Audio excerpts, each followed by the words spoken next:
दोस्तों अगर आपके हाथ में, वॉलेट में, पर्स में, गाड़ी में, घर में, तकिए के नीचे, बेड के नीचे, आटे के डब्बे में कहीं पे भी ऐसे 500 या 1000 के नोट्स हैं तो आप ये वीडियो देखते रहिए, क्योंकि मैं आपसे बात करने वाला हूँ ये नोट्स बंद कर दिए गए हैं इसके बारे में। जो नए नोट्स आए हैं दोस्तों मार्केट में 500 और 2000 के, उनके बारे में, और ऐसे में आपको क्या करना चाहिए उसके बारे में। आप उन्होंने बताया कि ये जो 500 और 1000 के नोट्स हैं दोस्तों, ये 8 नवंबर रात 12 बजे के बाद से किसी भी तरह के कैश ट्रांजेक्शन में आप यूज नहीं कर पाएंगे। एक तरीके से जो नोट है वो बंद कर दिए गए हैं। यहाँ पे आपको इनकी जगह पे देखने को मिलेंगे 500 के और 2000 के नए नोट्स, और जो बाकी सारे नोट्स हैं 100, 50, 20, 10, 5, 2, 1 या बाकी जो भी कॉइन्स हैं वो बिल्कुल नॉर्मल तरीके से, ठीक तरीके से जैसे आज तक काम करते आए हैं वैसे ही करते रहेंगे।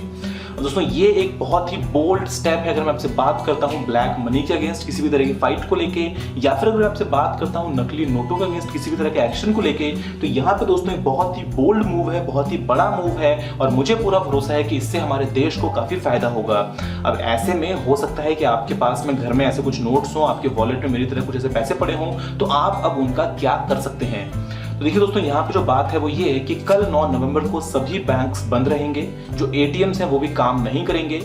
10 नवंबर को भी दोस्तों मोस्ट केसेस में काफी जगहों पे जो एटीएम्स है वो काम नहीं कर पाएंगे। अब ऐसे में आप क्या कर सकते हैं कि जो आपके पास में जो पुराने नोट्स पड़े हैं, या तो आप इनको बैंक में जाके डिपॉजिट कीजिए, और या फिर आप कर लीजिए इनका एक्सचेंज। तो अगर मैं आपसे बात करता हूँ डिपॉजिट करने के लिए दोस्तों, यहाँ पे आप 10 नवंबर से लेके 31 दिसंबर 2016 तक जितना पैसा आपके पास में है कोई दिक्कत नहीं है, 500, 1000, 5000, 10,000, 1 करोड़, 10 करोड़, 50 करोड़, 100 करोड़, 1000 करोड़, जितना भी पैसा है कोई दिक्कत नहीं है, बैंक में लेके जाइए, डिपॉजिट करवा दीजिए आपके अकाउंट में या पोस्ट ऑफिस में, जहां पे आपका अकाउंट पड़ता है, और उसके बाद में आपके अकाउंट में पैसा आ जाएगा।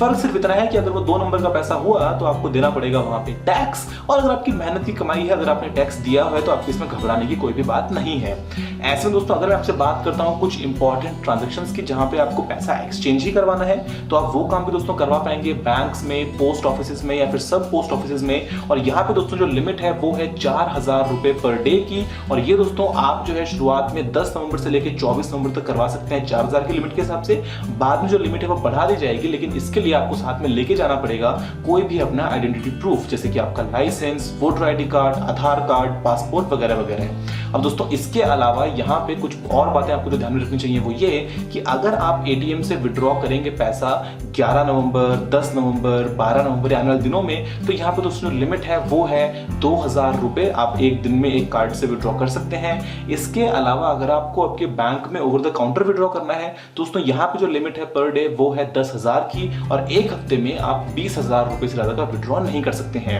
अगर मैं आपसे बात करूं दोस्तों किसी भी तरह के ऑनलाइन पेमेंट की, नेट बैंकिंग की, चेक्स, डीडीज या किसी और तरह का ऑनलाइन पेमेंट, तो यहाँ पे कोई भी दिक्कत नहीं है। आप बड़े आराम से फर्स्ट क्लास जो ऑनलाइन पेमेंट है जैसे आप आज तक करते आए हैं क्रेडिट कार्ड, डेबिट कार्ड वगैरह से, वो आप कर सकते हैं, उसमें कोई भी किसी भी तरह की रोक नहीं लगाई गई है। अब दोस्तों यहाँ पे एक सीन ये भी है कि क्योंकि कल बैंक्स बंद हैं, क्योंकि परसों आपको एटीएम्स बंद मिल रहे हैं, कल एटीएम्स बंद मिल रहे हैं, तो ऐसे में in case of any emergency या फिर ऐसी कंडीशन जहां पे आपको पैसे यूज करने ही पड़े, तो उस केस में दोस्तों आप ये जो आपके एग्जिस्टिंग 500 या 1000 के नोट्स हैं, इनको आप petrol pumps, hospitals, railway tickets, बस टिकट काउंटर्स, फ्लाइट टिकट्स वगैरह में, या फिर इवन मिल्क बूथ्स वगैरह में बड़े आराम से काम में ले सकते हैं। किसी भी तरह की आपको कोई भी दिक्कत यहाँ पे नहीं आएगी। और दोस्तों ये जो स्टेप है ये बहुत ही बड़ा स्टेप है। एक तरीके से ब्लैक मनी तो आप मान लीजिए कि बस सब कंट्रोल में हो गया। हालांकि कंप्लीट मेजर नहीं है, आपको इसके अलावा भी बहुत सारी बातों का ध्यान रखना पड़ेगा, लेकिन मोटे मोटे तौर से दोस्तों ऐसे में जो पैसा है वो या तो रद्दी बन जाएगा, और या फिर दोस्तों जो पैसा है वो जब लिस्ट में आएगा सामने, जब वो उसकी एंट्री होंगी, तो फिर सारा हिसाब किताब निकल के आ जाएगा कि किसने कितना काला धन कमाया और किसने कितना काला धन अपने पास में छुपा के रखा। ऐसे में दोस्तों यहाँ पे एक प्रोविजन ये भी है कि अगर आप 31 दिसंबर 2016 तक किसी कारण से जो पैसा है वो अपना एक्सचेंज नहीं करवा पाते हैं, डिपॉजिट नहीं करवा पाते हैं, तो आप दोस्तों बाद में मार्च तक ये काम कर पाएंगे। लेकिन उसके लिए आपको जाना पड़ेगा रिजर्व बैंक ऑफ इंडिया में, और आरबीआई के पास जाके किसी ब्रांच में जाके आपको एक साथ में लेना पड़ेगा लेटर ऑफ डिक्लेरेशन, और उसके बाद में आप वहां पे जाके जो पैसा है वो एक्सचेंज या फिर डिपॉजिट करवा सकते हैं। दोस्तों ये कुछ बातें हैं, और ये बहुत बहुत बड़ी बातें हैं। अगर आपसे बात करता हूँ नकली नोट्स की दोस्तों, तो यहाँ पे जो नए नोट्स आएंगे उनका काउंटरफिट बने, कब बने, कैसे बने, उनका दोस्तों क्या पेपर की क्वालिटी है, क्या वहाँ पे होलोग्राम्स का काम में लिया गया है, कैसे दोस्तों वहाँ पे लेजर की एनग्रेविंग की गई है, कौन सी वहाँ पे इंक काम में लिया गया है, कौन से